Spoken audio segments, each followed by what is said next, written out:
Thank you for being here. The webinar this morning is titled Managing Gulches, Wildfire Lessons Learned from the Field. My name is Sarah Gabrielson, and I work for Hawaii Wildfire Management Organization, and my job is to run the Pacific Fire Exchange program. I'll give you a little bit of background about us and the programs in just a minute. I'm thrilled to be facilitating today's webinar, but I'm not really the person that you all came to listen to. Hopefully you came to listen to our wonderful panel of experts. These folks have decades of land management experience, and they're going to talk with you today about managing gulches and the intersections between wildfire mitigation, invasive species management, erosion control, and much more. Today, our panelists are going to include Lisa Golan, Lance De Silva, Joe Imhoff, Cheyenne Perry, Willie Rice, and Sarah Takula. And I'll let them introduce themselves when we get to our panel so that you can get a little background about where they're coming from and what they do and what their expertise is.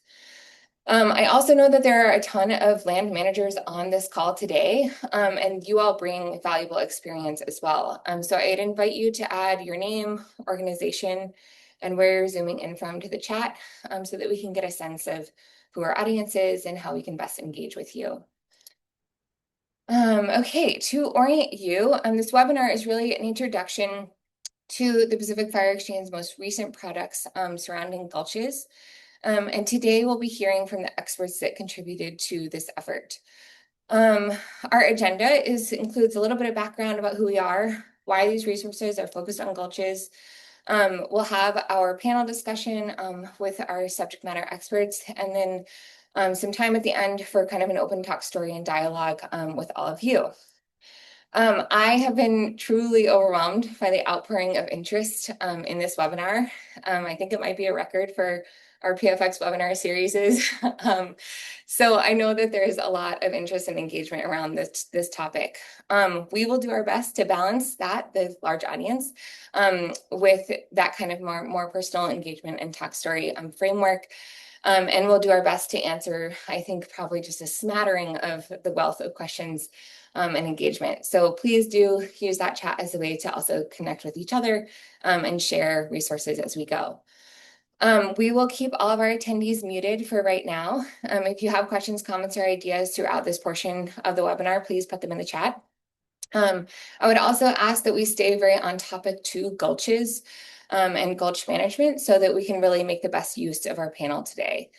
After the panel, you can feel free to raise your hand, and we'll have some time to come off of mute and have sort of that more interactive piece. I also just really want to take a minute to acknowledge the timeliness of this webinar coinciding with the Kona low storm series that we've just experienced across our islands. I personally am based on Oahu. I live in Waialua, and many of my neighbors, literally 1 block away, have been devastatingly impacted by the floods that we all just experienced. Already, those of us at HWMO and in the fire profession are looking at the huge growth in grasses that we've seen from those rains, starting to think about what that means for our dry summer months, and the sort of growing concern around wildfire danger. And all of these challenges are interconnected and particularly pertinent to how we manage our gulches and how we address those challenges. Yeah, so thanks for just bearing that in mind kind of as we progress. Okay, a little bit of background. Hawaii Wildfire Management Organization, if you don't know and aren't familiar, is a nonprofit. We were founded in 2000. HWMO serves as a hub for wildfire prevention, mitigation, and planning activities in Hawaii and across the Pacific region. HWMO runs a whole huge suite of programs, and we kind of think about them or categorize them in 3 buckets. Those buckets include programs that are focused on fire-adapted communities, programs focused on safe and effective response, and programs focused on resilient landscapes. And the Pacific Fire Exchange is one of those programs that kind of houses under that resilient landscapes and the intersections with science. So PFX is a science communication program. It's jointly run by HWMO and the University of Hawaii at Manoa through the extension program. We are funded by the Joint Fire Science Program. This is a national federally funded led program that supports the Fire Science Exchange Network. And you can see on this slide a picture of the Fire Science Exchange Network. We cover 15 regions across the United States. And PFX shows up as these little tiny pink dots down here in the corner, but we really encompass a much larger area. So we cover Hawaii and the US affiliated Pacific Islands and really try to cater our products towards those areas specific around our vegetation, our topography, the needs of our folks on the ground. PFX aims to improve wildfire outcomes in Hawaii and across the Western Pacific by pursuing, translating, and sharing fire science and research with those who are dealing with wildfire. So please check us out. Check out our websites, both HWMO and the PFX website hosts a bunch of different resources that might be applicable to land management and each of you. Okay, so getting into the meat of what we're here for. Gulches. Why gulches? Gulches represent a real wildfire challenge.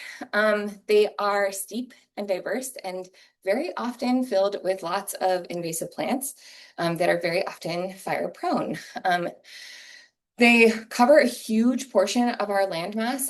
All of our islands have really significant gulches. And they're both conduits for water that's coming down those mountains and occasionally for fire that is coming often up those mountains, sometimes in both directions.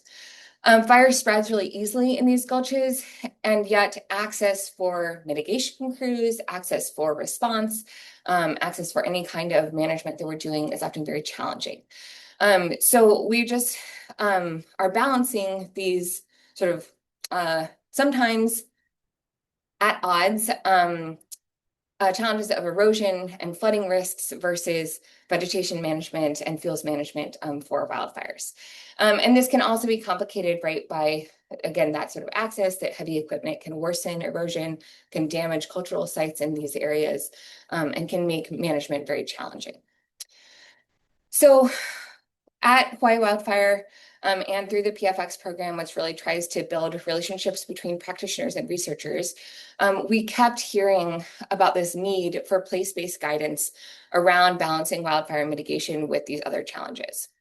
There were really very few best practices and documentation that recorded, some of these trade-offs and how they were to be dealt with. And a lot of the best practices really focused on riparian restoration, native species restoration, understandably so, but didn't address that wildfire component very readily. And so what did we do?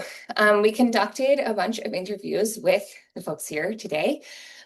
With some Hawaii land managers. We covered 4 islands: Oahu, Maui, Kaho'olawe, and Hawaii. And we did 7 different case study sort of interviews. So we looked at both long-term restoration and some post-fire, more like recent efforts. We were aiming to both identify common challenges, things that came up in many of those different interviews and case studies, and also really highlight unique situations and situations that might have particular challenges that weren't as ubiquitous across the field. And we created a suite of resources that we hope will document lessons, challenges, and strategies to share kind of a practical approach to gulch management.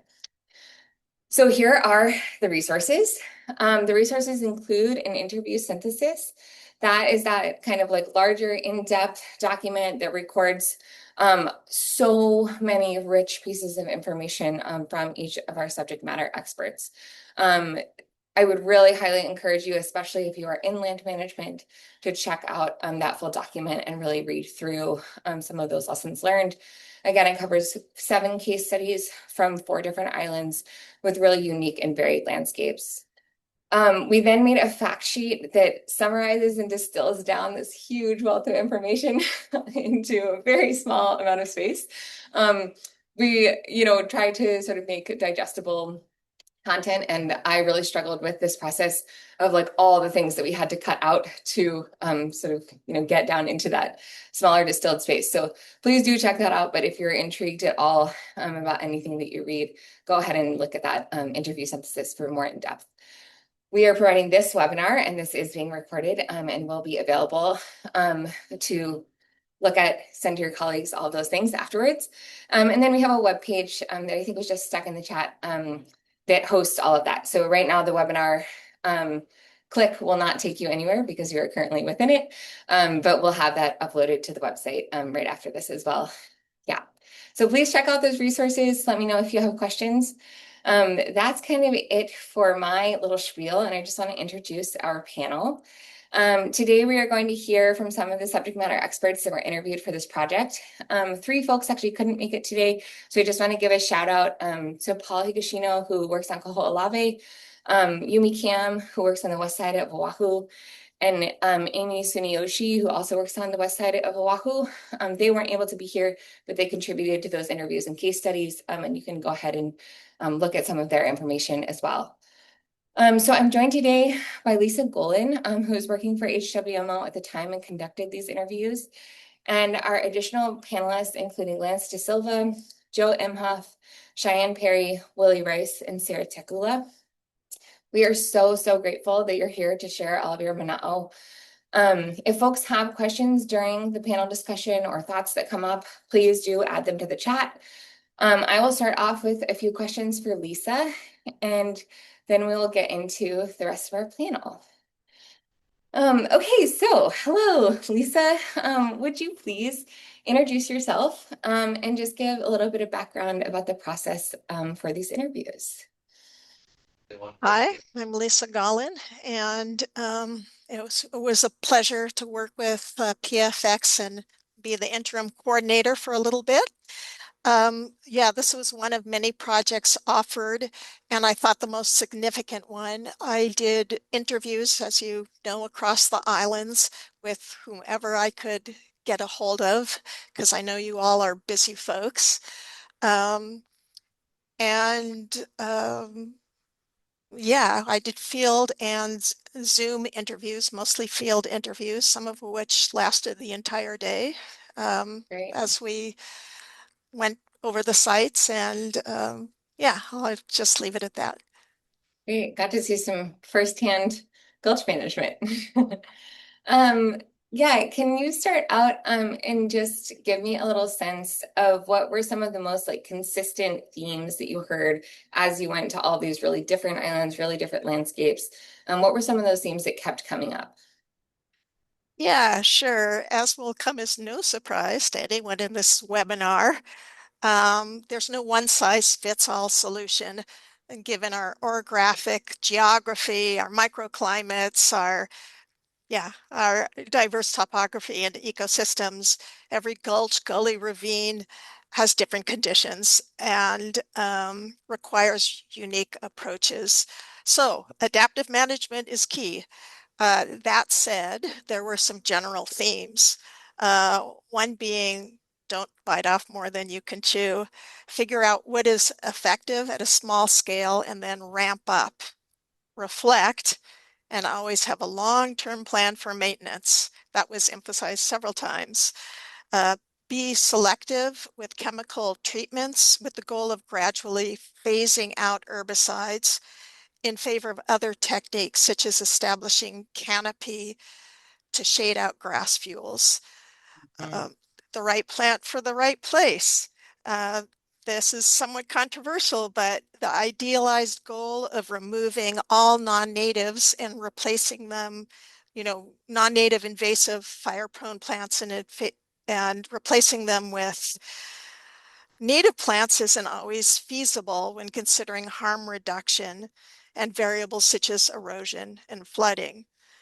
Some introduced trees have root systems that are stabilizing the soils. Some natives, such as koa and a'ali'i, also emphasized many times, are more robust and faster growing. Some are more drought tolerant and fire resistant. Repurpose what you have on hand and be creative in the face of limited and often fluctuating resources, funding, workforce, equipment.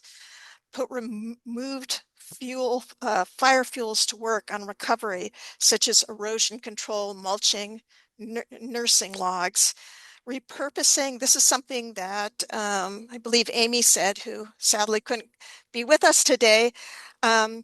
repurposing as much as you can not only saves costs for your organization, but is better for community stakeholders who don't usually have purchasing funds for stabilization and restoration. Use what's on hand. And the final one is uh, community engagement and volunteerism. Volunteerism is the lifeblood of most projects. Give volunteers a sense of gratification, a stake in their work, and plan pragmatically. Wow. Wow. I'm like so many of those. So such good little gems. Yeah, I think one of the ones that really stands out to me is that resourcefulness, that like seeing a bunch of examples across many different cultures with many different ample source like resources that were then put to use in certain ways. So that kind of like using those invasive plants that are there to build barriers, to protect little seedlings, to collect water and nutrients, right?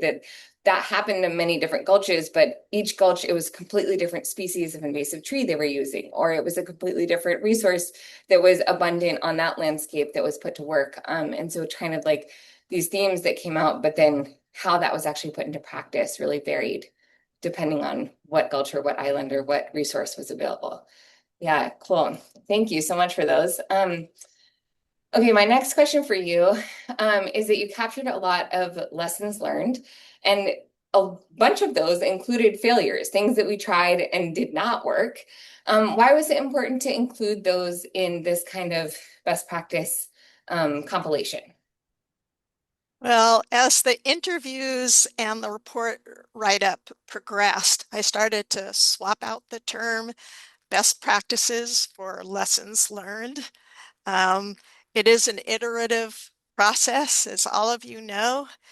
And again, the generalizable parts are what I just mentioned.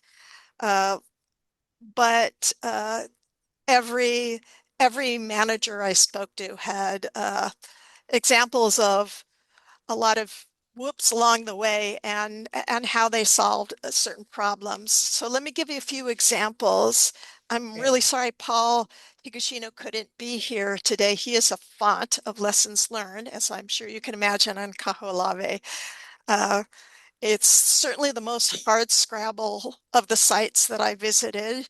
And I needn't say more. You all know about UXOs, sterile hydrophobic soil, erosion, the safety issues, and also just access to materials.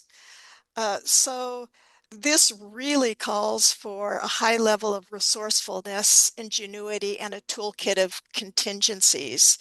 Uh, the Mauka regions of the island around ravines and arroyos and rills are a testament to decades of creative experimentation. Scrap materials such as bed sheets, telephone books, dinner plates, all rock mulching, as Sarah said, peely bales and more are used to protect seedlings from wind, attract moisture, and collect seeds for germination. Um, After decades of experimentation, one of Paul's favorite quotes is, or sayings is, water and soil is overrated. Paul said that he drew from what other people have done around the world for centuries to slow down the movement and water of soil. So he looked at places like the Middle East and North Africa, where wadis, which are, dry riverbeds and creeks and ravines and desert areas, are used to catch seed and grow plants wherever water flows in a dry area. Obviously, they can't work in the gulches. Um, an example of a lesson learned, a simple one, was that they were using water control. They were using coconut coir fiber for water control bundles, and it had a fine plastic mesh on the outside, and birds were caught, um, you know, not great for conservation. So Yeah. they stopped using that. Um, uh, some places experimented with plants at different elevations, which didn't work. Cheyenne can speak to that more, such as koa in coastal areas as a fire break. Uh, in Waiʻi, these are Board of Water Supply areas. Uh, they they learned that it became clear that it was better to plant densely to ensure some plants survive, even if others die, to create long-term sustainable fire fuel breaks. Initially, they would space out plantings more, but some plantings wouldn't survive anyway, and then grass would fill in the gaps. In upcountry Kula during the 2023 fires, the initial post-fire volunteer events led to participant frustration, apparently. Volunteers would spend all day in one little area that was carpeted with wattle, which is really hard to wrestle out of the ground. I volunteer all the time on the weekends, so I know how this works. Um, and turn around and say, that's all I did today. The lesson learned was that, excuse me, that it was more efficient to spray the wattle and use volunteers to pull out something like fireweed, which comes out in easy clumps. The Board of Water Supply managers stopped removing trees from embankments that are difficult to remove or destabilize. The soil for example, to stabilize the soil, for example, koa. We also know how hard that is to get out of the ground. Even keiki seedlings, the Yeah. trees were felled, leaving the stumps high enough so they are clearly visible. This was a suggestion of Kupuna, so they wouldn't trip over the stumps. Um, and then the stumps were used to create barriers for embankment stabilization and to catch water and debris falling from topside. Great. Uh, Yeah. These are yeah. such good ones. I'm gonna keep us moving along just in the interest of time. This is so helpful. And I think that like what I'm also hearing is that when a mistake happened, then it was like, okay, how can we shift or redirect that, right? Like it's not just always that we learn something like, oh, that doesn't work and now we have to start from scratch. That informs whatever the next step is. And I think that like adaptive management process is what's been so key and sort of has come out so many times through these interviews and this process. Lisa, thank you so much. And as you see fit, come weave back in and maybe bring in some of those voices that were missing from the other folks. I'm going to move to the rest of our panel to include Lance, Joe, Cheyenne, Sarah, and Willie. So we'll get them up here on the screen as well. I would love to just move through. I would love for each of you to introduce yourselves. Where are you coming from? What is your Gulch work experience in just really broad sweeping strokes? And then if you would each touch on, you can pick either one strategy that you think has worked really well for you, that is sort of more generalizable, or a strategy that's really unique to the systems that you work in, the areas that you work in. Um, yeah, let's see. Lance, can I start with you? Sure. Hi, everybody. My name is Lance De Silva, and I'm the forestry manager for the Department of Land and Natural Resources Division of Forestry and Wildlife. So I manage all forest reserves within Maui County. I'm also the fire management officer, the district fire management officer slash emergency services for our agency. Um, and for me and gulch management, uniquely, I have the role of the land manager plus the fire suppression side of it. So I always tell people, like, for me, it's a unique situation because we usually got landowners, land managers, or we got fire suppression. So in our case, because our division is mandated by law to, manage for fire, we have both the land management side plus the fire suppression side. And as far as gulch management, um, for me, I mean, there's a lot of things that lessons learned, but I guess to this symposium, for me, I'm just coming from a fire suppression response point of view. Besides the land management stuff, because everybody here is experts in everything that we're talking about as far as land management and whatnot. So for me, it's just, you know, numerous fires that I've responded to with our crews, with our agency, with our staff, incident management team. Um, what's the issues that we get? That's where I'm coming from, is what are the issues that we face when we deal with gulches, right? Because we see some that are completely clear cutted. We see some that are too much fuels inside. We see stuff that are in the gulch. Um, so for me, it's coming from a fire suppression point of view and a land manager, but more fire suppression of what aids in our efforts to put a fire out. For instance, we had that, fires, the 2023 fires of Lahaina. Well, many don't know that the first fire was actually in Olinda, um, in the forest reserve. It started from the forest reserve. It pushed down Mackay, downhill of the origin. And, when we were there, we got equipment. We can deal with the flat pasture areas. We can deal with putting in fire breaks. We can deal with putting suppression resources everywhere. The issue we had was we had a gulch that ran right down from the top down into town. And every day would come out, we'd have fire breaks everywhere, and you'd look back and there's smoke popping out about 100 yards lower than it was before in the gulch. Well, these gulches, some of them are really, really steep, where you gotta like switch back your way down with the fire crews. And for me, it was a lesson learned as far as um, that is the problem, because that stringers that you have that we normally would say it's great, right? You want those vegetated gulches, you want it all managed, but at the same time you get a fire, and that's a one spot you really can't get a machine inside, because one, you don't want to get a machine in there. Two, it's steep where you can't really get workers safely in there. So how do you how do you stop the fire from keep on going down? Because those stringers are going to go from one area, it's going to keep on creeping, keep on creeping. Next thing you know, it ends up in a new part of Makawao town. Instead of being in Olinda, now it's in Makawao town, crossing the bridge. Um, so during that fire, we have to go back in and literally rappel down the sides and start cutting basically a fire break right in the middle of the gulch. Um, so just from my point of view, managing not only like your ideal vegetated gulch, but from a perspective of, okay, how do we put ourselves safety? I mean, how do we put fuel breaks intermittently inside so that in the event that there is a fire, at least it gives our suppression resources a chance to put this fire out.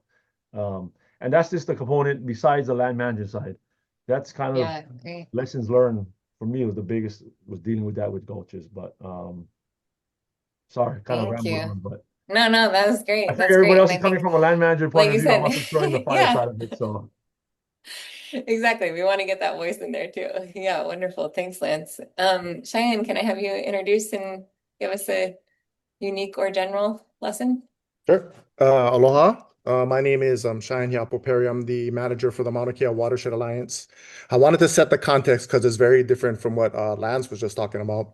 So gulches for us, I work at around 5,400 feet to 8,000 feet on the eastern slope of Mauna Kea. Basically, it's every stream, it's all the headwaters of all the streams in Hilo. Start kind of in the area we work in. Um, in cultural context, this would be called the Wao Ka'olo. So it's the place where the pats are. Where Mana Road is now used to be called Laumai'a. It was an old ancient trail that was used. And Wao Akua, so the realm of the gods. So not a whole lot of people in the area. So for us, a lot of the gulches act as ecological anchors.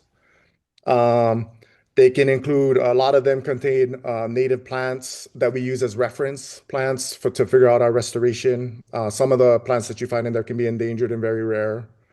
They're ko'olo, they're pathways for native birds to move Mauka Makai. Um, and they also provide kind of these natural breaks in the landscape. So when you're looking at it from a management point of view, most of our management begins with a fence line and a unit, a fence management unit. Um, both of our larger management units have at least 1 to 3 gulches within them. And so that's kind of our starting point. The area that I work in is also former pastured land now. It used to be all native forest, but was converted over. So we have these forests that where the cows could not get into and in the gulches, and then the rest of it is grasses, non-native grasses. And we found that what really works, kind of the lesson learned, we have a unit called Kanaka Leonui Bird Corridor. It's pretty unique. It's intended to provide a ladder for birds to get above 6,000 feet up to the 8,000 foot forest to get away from the mosquitoes with climate warming. And I think the lesson learned that we have is like, so resource wise, putting resources into these gulches and areas is to really look at areas from a multiple types of management viewpoint.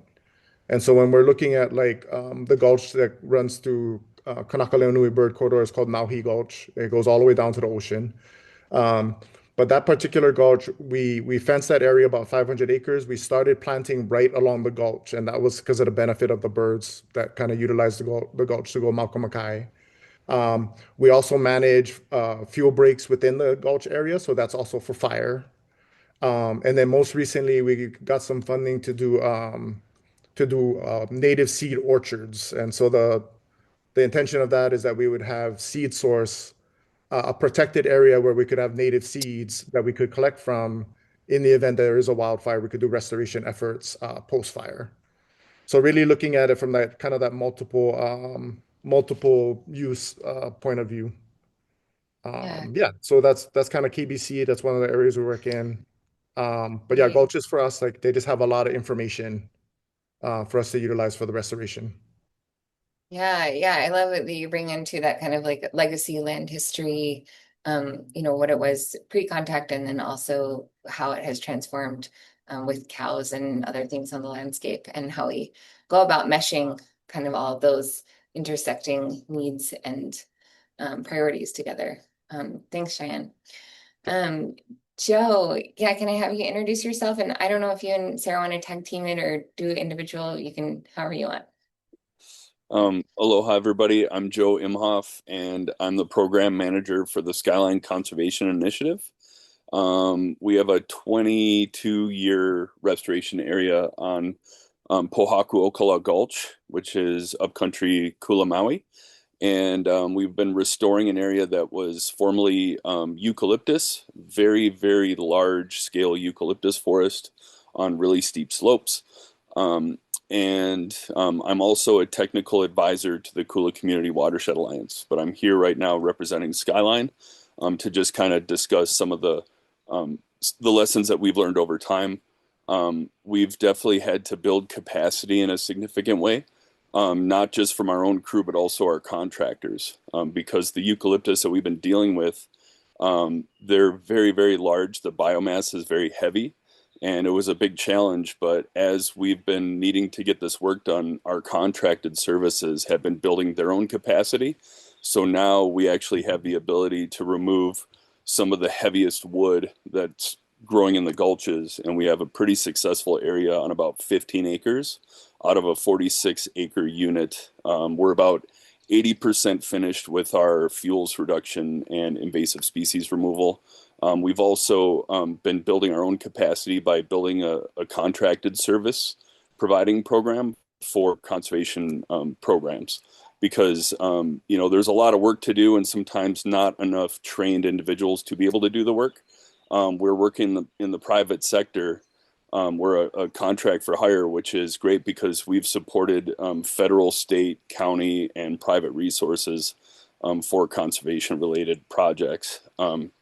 So it's been a really challenging environment, but we've been able to have some really good success with some of the most heavy biomasses out of really steep areas. And we've been able to observe our treatments and see how it's been effective over time. And that really helps with future projections for budgets and estimates for future areas. Because there's a lot of work to be done in a lot of the gulches, especially on private lands. The gulches, kind of like what Lance was referring to, when you have a big fire, it travels and it's like a big vector for fuel, also invasive species. So we've been doing a lot of preventative maintenance in our area, and we're also providing support for other programs to be able to mitigate fire fuels, invasive species, so that native restoration practices can occur. Great. Yeah, thank you. I love that you touched on that kind of workforce development piece of that. I think that that's a really pertinent conversation right now that so many of a lot of these partnerships actually do have really strong and really important kind of volunteer support efforts. And also, we think that that conversation statewide is shifting to really feeling like, okay, yes, that's great, and we need to maintain that. And also, we need this workforce development piece, and we need to be able to pay people to do some of this really technical, really highly skilled work, especially in these, topography that's very challenging. So I appreciate you, highlighting that, bringing that up. Sarah. Aloha. Thank you for having me. I'm Sarah Tekula. I'm serving as the Executive Director of the Kula Community Watershed Alliance.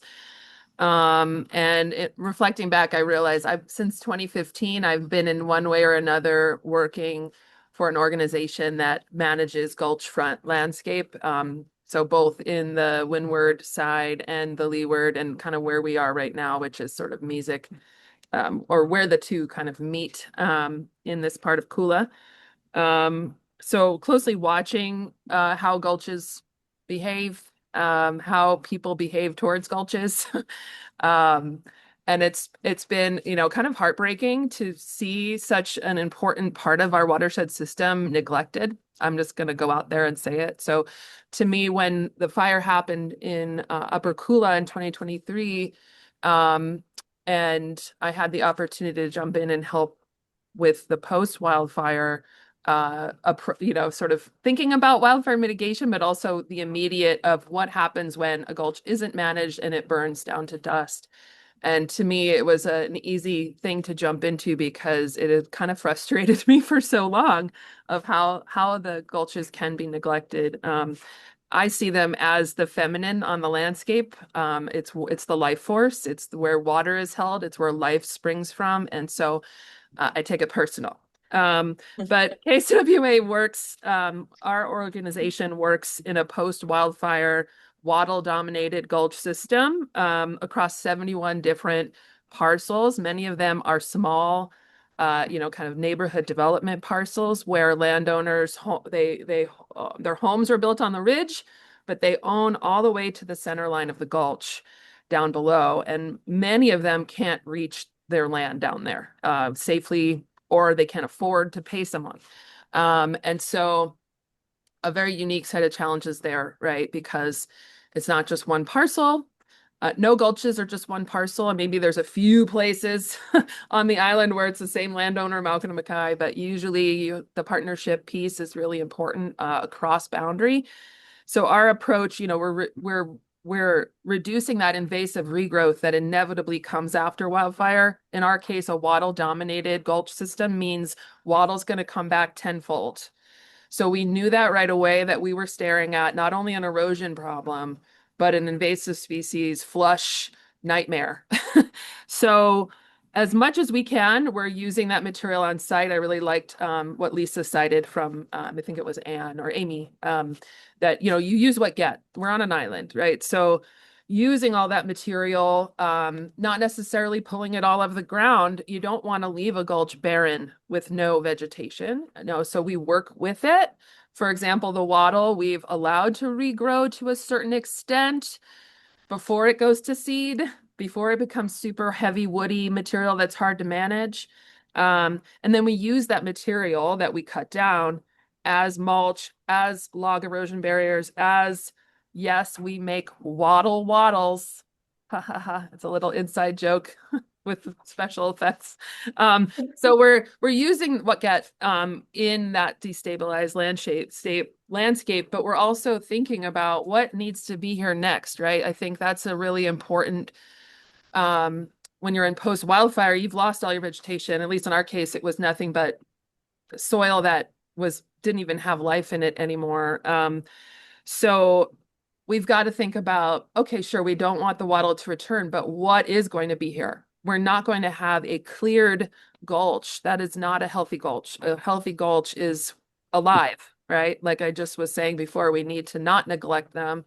So it's creating ways, pathways, defensible space around homes, being aware of any ignition sources, but then letting restoration take place within the gulch.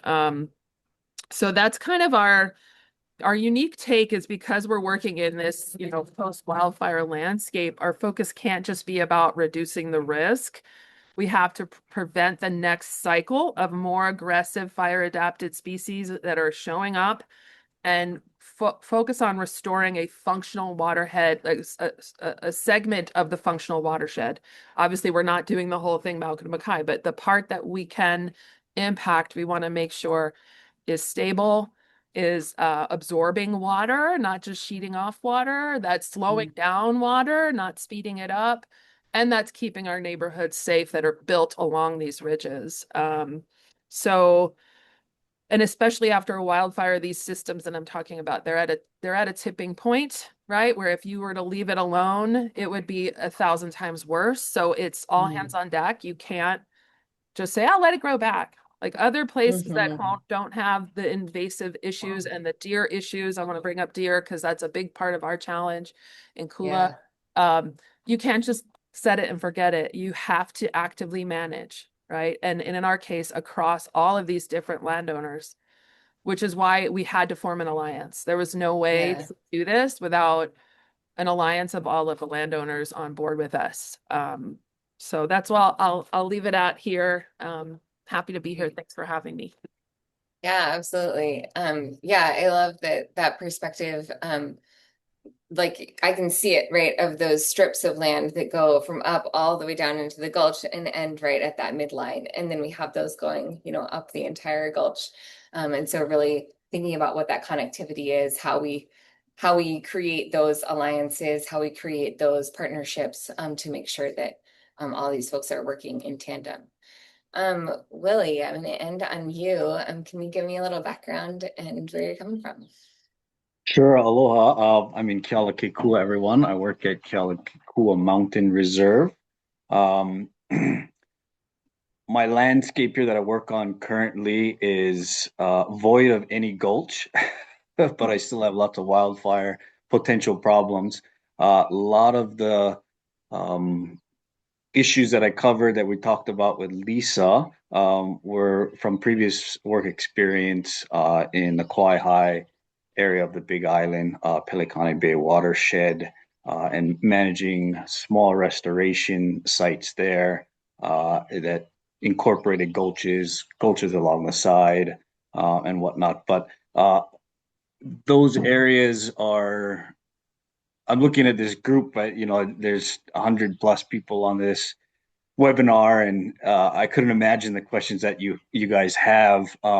But that area is, kind of a typical dry forest zone with medium to small gulches, big erosion problems, big fire problems with fountain grass and whatnot. And thinking of lessons learned, back in 2004, we started our own fire while putting in irrigation lines.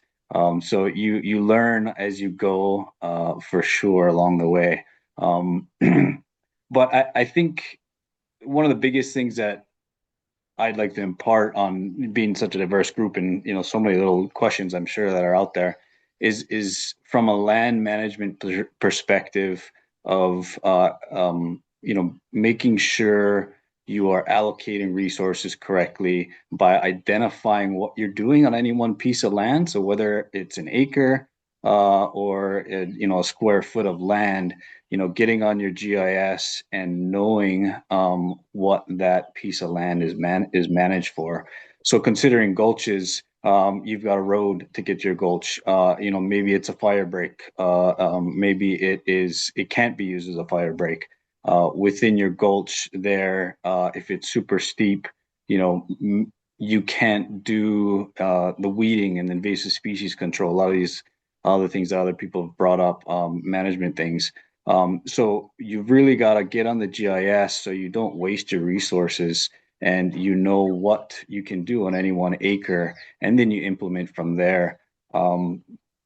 We here at Kealakekua Mountain Reserve, because we don't have gulches, we've got these large, typical clonal landscapes, lots of rock, not a lot of erosion problems. But I have high conservation value areas that I take very serious with fire protection, with fuel breaks, fire breaks around them, very intensive forest restoration within them. And then I have other places that are essentially invasive grasslands that I don't focus on as much. And if they were to burn, obviously I don't want them to burn, but if they were to burn, I'm not going lose any sleep over it versus the high conservation value forest areas where we really are intensely managing those areas. So knowing your landscape, all the ins and outs of it, and putting a plan together so you know what resources you need for long-term management, active management, like Sarah said, and maintenance. I never start a project that doesn't have a long term view because I don't want to create a problem for myself or future generations. Wonderful. Yeah, thanks, Lily. I think, yeah, that long-term view came up over and over and over again of just like the critical importance of thinking about how we're going to sustain some of these active management. And I think you also touch on a really interesting piece too, which is that like yes, it's really important to get in there and be thinking about our gulches, but the gulches, and Cheyenne also touched on this, the gulches are these kind of anchor points in this wider landscape, right? And that all of those areas surrounding it, maybe one of the intentions is that the fire never gets into the gulch.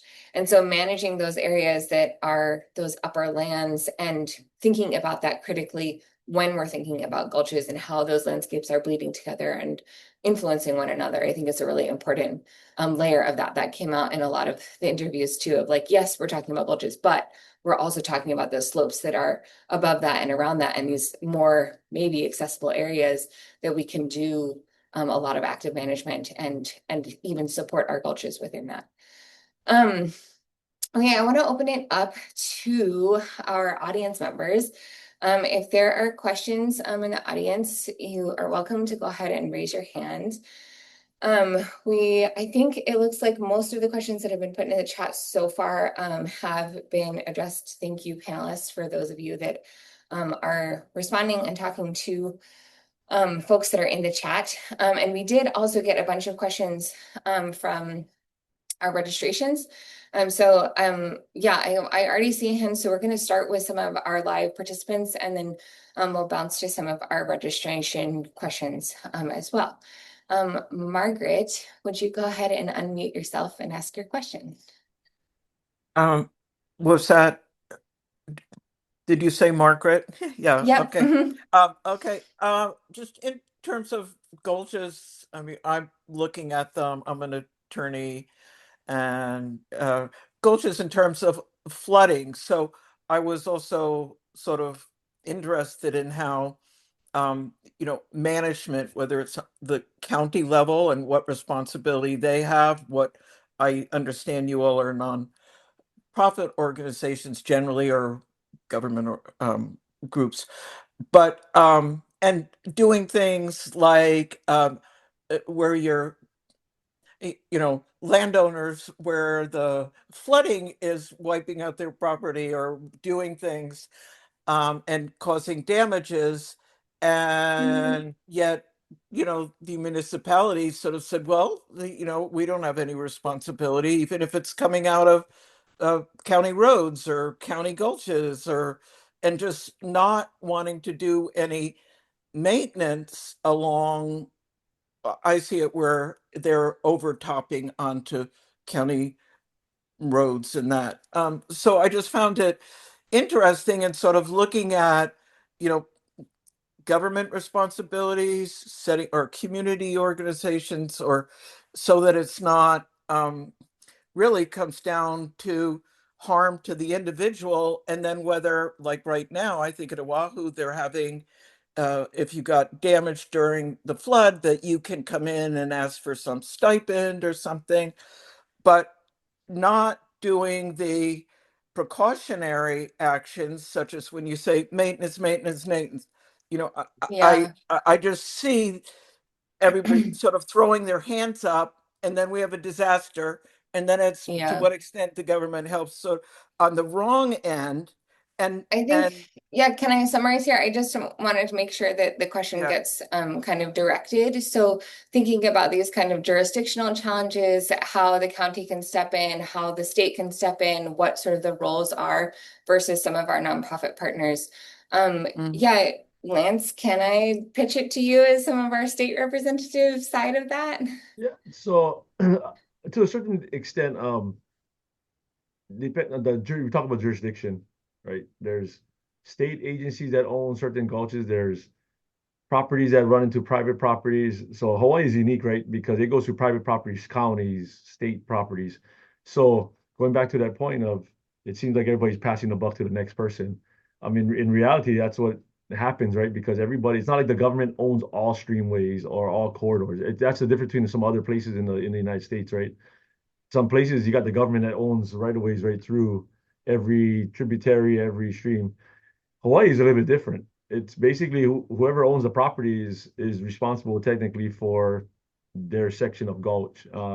Does that make it a challenge? Yeah, it's a challenge because you can have five different landowners on one gulch that three out of the five might do some responsible things and the other two might just say, hey, you know what? We're not gonna do anything about it. We're just gonna let it happen. So it is a hard question. I mean, I don't know if there's any right way to answer that question because Mhm. I mean there's ordinances, there's laws that you know you're supposed to follow, and now it becomes an enforcement issue. Who's going to enforce what laws? Um, and that I mean that's my answer. I mean, there's no real clear cut answer when it comes to the stream management or gulch management here in Hawaii. I mean, it's basically landowner responsibility. Unfortunately, if something overflows or floods and it's caused by a landowner above, that's when you get very litigious, right? Now that's when everybody's, going after each other.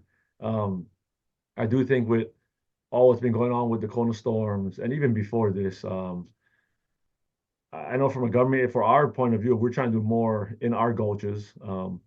Again, and it's something I wanted to bring up earlier. It's also want to fight that notion of being too reactive because I think we can get there too. I think we can. Something happens and everything's burning up or it's flooding. All of a sudden, it's like, oh, there's rubbish in the gulches, there's rubbish in the stream. We got to clean everything out. Well, that's actually doing the opposite, right? We don't want to go in there and just make everything down to blue rock because then we have no filtration, we have no interception of the raindrops, the impact. So I think one of the things I had in my notes was to make sure that we don't get too quick to react to just want to, it's like we don't want to clear cut everything because I hear that all the time, right? We got invasive species in this gulch and we've got all the black wattle. Oh, the only way we can do it, government, why don't you guys just cut down everything? It's like, whoa, we got to slow down because that's not the entire answer. I mean, yeah, it's non-natives. Yeah, it might have been a problem, but going in there and clear cutting it and removing everything can lead to, I mean, everybody knows it's going to lead to erosion issues, soil stabilization, um, water impacts, water drop impacts. I mean, I've seen in our forest reserve one of the areas where we had vegetation, albeit it was pine, non-natives, and black wattle up at 65 to 7,500 foot elevation, and we had a fire there in 2007. Um, and I've seen the vegetation go from these 40-foot black wattle what we consider invasive species along the gulches. Now they're gone, and we get a decent sized rain following because there's nothing to intercept it, albeit non-natives. There's nothing to intercept it. And instead of filtering through all that and having the less impacts on the water drops, now it's going straight to blue rock. Blue rock cinder coming straight down nothing to slow it down. Then it becomes worse. So when people call us and say, hey, you guys got to cut every stream and every gulch, and it's like, whoa, let's time out. There's a way to do it. Again, to add to this is if you do it too quick, now you're dealing with more invasive species. So Yeah. there's a period of transition that you have to go through. So to be honest, I don't think there's a clear cut answer, and somebody else can answer that. But Yeah.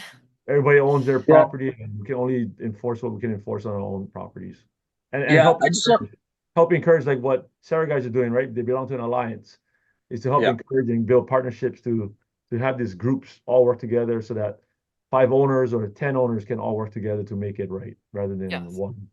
Yeah, I think that and came naturally out of our situation because everyone's like, wait, where's the state? Where's the county? Aren't they going to come? And a lot of these folks are used to another model where the streams are, actively managed by a government entity of some kind. And we just don't have that same kind of model here. So we all had to look at each other and go, it's us. There ain't nobody coming, and so I think that's common throughout the islands is we have privately owned gulches, some of which are not manageable by the individual landowner. And so it's sort of a big challenge for to put it on each person alone to say, you gotta scale that gulch and make sure it's not a fire hazard. Like, that's not gonna happen.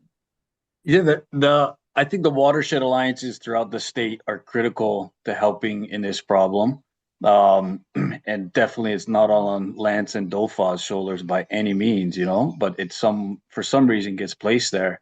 Another huge help is NRCS and your local soil and water conservation district that can really help to fund these projects, identify these problems, and assist private landowners with lots of different things. So I think there's some things that have existed for a really long time. So a lot of conservation, but they're not really popular, so people forget about them. But that's a big help there. And it's Those not, two things. and it's good because it's also not so much trying to do everything at one time, as I mentioned earlier, right? Because it's situations where you're trying to mitigate for fire. Now you got an erosion issue. Now you got a flooding issue. So a lot of times what we see is that there's just debris in these gulches. There's just debris in these corridors. And to me, as a phase one or a small step, is just cleaning out these gulches of these loose debris of these down trees is a good start. It might not be thinning out the vegetation around it, but just cleaning out. I mean, because now we're talking about flooding now, it just brought up. That's also an issue where we just got to clean up our streams and our ravines and our gulches, and obviously valleys is just way too big, but gulches, Yeah. ravines, and streamways, we just got to clean that up first, even if it's a small token. Yeah, and that's our ladder Absolutely. fuel too, right? Yeah. So back to fire, it's like some of the same hazards that we talk about in floods are also hazard and fire safety. Yeah, absolutely. I just want to bring attention to the time.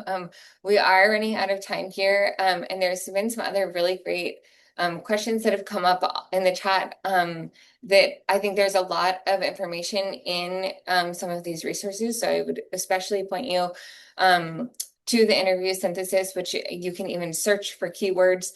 You have questions around grazing, questions around erosion control, questions around some of these other approaches. And there are some really wonderful photos of some of these sort of actions in practice in happening in the real time. I also want to acknowledge that there is a small grant pot that Hawaii Wildfire is managing on behalf of the state. And they are having an info session. It's called the HUI grant, the Hawaii Urban Interface Grant, and it is all around wildfire mitigation projects and providing small grant funds for projects that are happening on the ground, like all of these actions that we're talking about.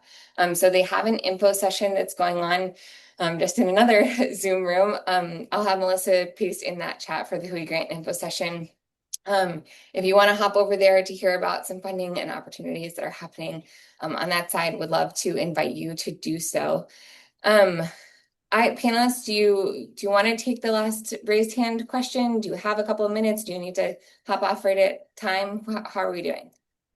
We can stay an extra 10? Okay, amazing. Bless you all. Thank you so much. Benjamin, I think there was a raised hand from him a little while ago. I think he put it down because I started to wrap up, but if you wanted to pop back on and ask your question, please feel free to. I don't want to keep Lance. I know he's very busy.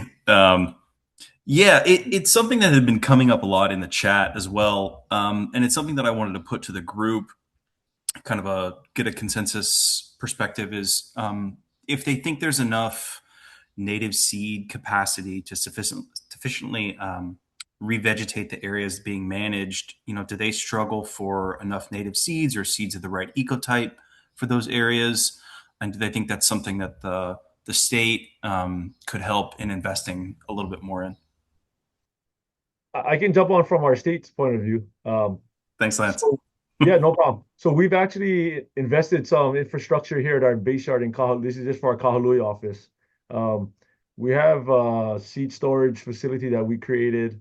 We do it by ecoregion. So we have West Maui. We break that up into ecoregions. So we're constantly collecting seeds, prepping it. So some can stay viable for 10 months, some stay for 3 years, all different techniques. So I actually have a horticulture on district that on staff that does this kind of stuff with, And we've invested about 2 other positions that just is basically solely on seed storage and seed collection. So that is the thought that we're all thinking about, right? Something happens, we need something to store it back because we've had fires in Lahaina, we've had fires. I mean, we had a lot of fires lately, in the last 5 years. And it's always, hey, we're calling each other as partners. Hey, do you have a million seeds of this? Do you have a million seeds of that? And after a while, you start borrowing from each other. At some point, we should just all start collecting when we can. So I think collectively in the last 5 years, I know that there's a few entities that have seed storage facilities, and to a certain extent, we've kind of coordinated, and at least we know of each other's what we got. So at least that's part from the state. We're actually investing in seed collection. Diane, do you want to pop in there too? Sure. So seed has always been a thing. The issue that we have is organization and then being aware of everybody else who has seed. We did recently get some funding from the Fish and Wildlife Service to do seed banking, specifically for post-fire restoration. And then that's being held at Lion Arboretum. And then we are working on having our own seed bank here on the island, as well as a working seed bank that we use just in our office because at any given time, we have something like 8,000 to 12,000 trees that are in contract. So there's a couple questions that kind of come up with that. So one is finding out good methods of broadcast seeding that works for any given area. Normally, it's a few percent would actually germinate and survive. And then the other part of it is making sure that we have infrastructure for growing native plants. So generally on our island, I have maybe 2 or 3 nurseries that are do the bulk of our growing. And it's mostly like koa and mamane, sandalwood, stuff like that. But yeah, so we're very aware of it. We are working to make sure that we have enough seed. I know on the continental part of the western part of the US, they've had a lot of issues because they deal with pine cones and pine seeds. So there's a lot of stuff that has to happen for those to be viable. Yeah. And they come up against they're hitting those same infrastructure things that we are, like not having enough seed and not having the propagation infrastructure in place to grow natives. Yeah, we're aware of it. We're trying to catch up with it and then have that available for the partners. Yeah, Joe.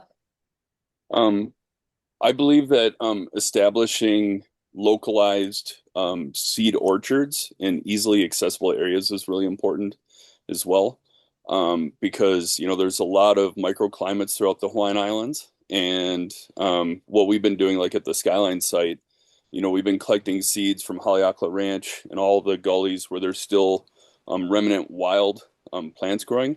We've been outplanting those for the last 20 years. We have a total of 30,000 native plants that many of them have reached maturity, and we're harvesting and collecting hundreds of thousands of seeds, every single year. And when the Kula wildfires happened, within 3/4 of a mile away from the exact same valley, we now have this amazing resource for seeds. So the whole community gets to come up and collect seeds. And then the Kula Community Watershed Alliance, thanks to some grant funds, have built nursery facilities. So hopefully this is a replicable model that can happen in regionality throughout the Hawaiian Islands, especially as climate change is happening. I feel like the climates are shifting as we speak, and having living seed orchards is just as important as banking them, because if you bank seeds for the next 50 years, the environmental conditions might be a little bit different by the time you bring them out of storage. And also it maintains ecological integrity for these restoration areas, so that one massive like Walmart sized warehouse full of all the seeds, doesn't necessarily belong in every single ecosystem throughout the Hawaiian Island chain. So having a multitude of native forests that are protected, that have easy access for community volunteers, I think is a good thing to invest in. Yeah, great.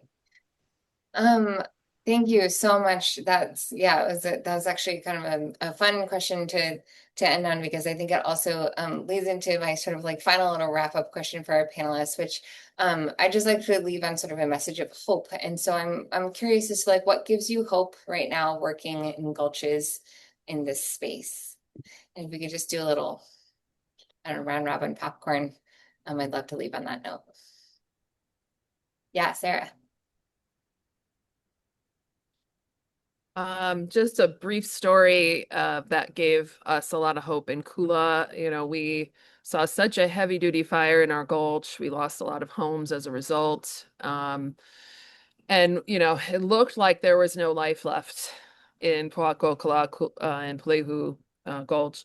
But we contracted Skyline because they have rappelling teams that can go down, you know, safely with certification and insurance and all the things. And they were going down to take care of some really pretty big problems down in the Gulch. And like they were kind of in killing mode, but because they're trained and they can identify native species, we were able to locate a stand of aveo shrubs that survived the fire, that were out of reach of deer, and that no one knew were there. And this is what active management brings you, is sometimes these beautiful discoveries. It was offering up plenty seed in that moment, and now they are seedlings in our nursery. And so to us, that's, you know, that's where the hope comes from, is these moments that seem maybe a little small to folks who work in conservation and discover things all the time, but in a neighborhood where we thought everything died, to see that Aveo lived, and that was it was offering us, here, make babies, you know. That is what we hope for our gulches, is that they become, instead of being vectors for a fire, invasive species, and, you know, horrible flooding problems, they spread native seed downslope. That's the vision we're holding. Love that. Love that. Anyone else want to pop in? Hey, Sarah, I'll mention one last thing. Just super quick. It's a quick story. So we're working on this Kanakaleonui bird corridor, which enables native birds to go Malka from the lower forest up to the higher forest. We're able to do this because we're on Mauna Kea and we're almost 14,000 feet tall. I think the big thing that has come out of the working at KBC has been the connection of the community to the place. And really the vision that we keep in our head is a vision of ahu'ula, which is a feather cloak. And then so it's just the only difference is scale. And so when we're planting our trees, every koa tree, every sandalwood tree is one of the feathers that's going to go in this cloak. And we understand that a cloak can take 7 generations to make. And so we have this vision of what that cloak would look like. And that's the hope. That's what keeps us going and the drive going. Even if sometimes we've only gone into like bare like hibernation mode, and we've just done the bare minimum for that area as far as management.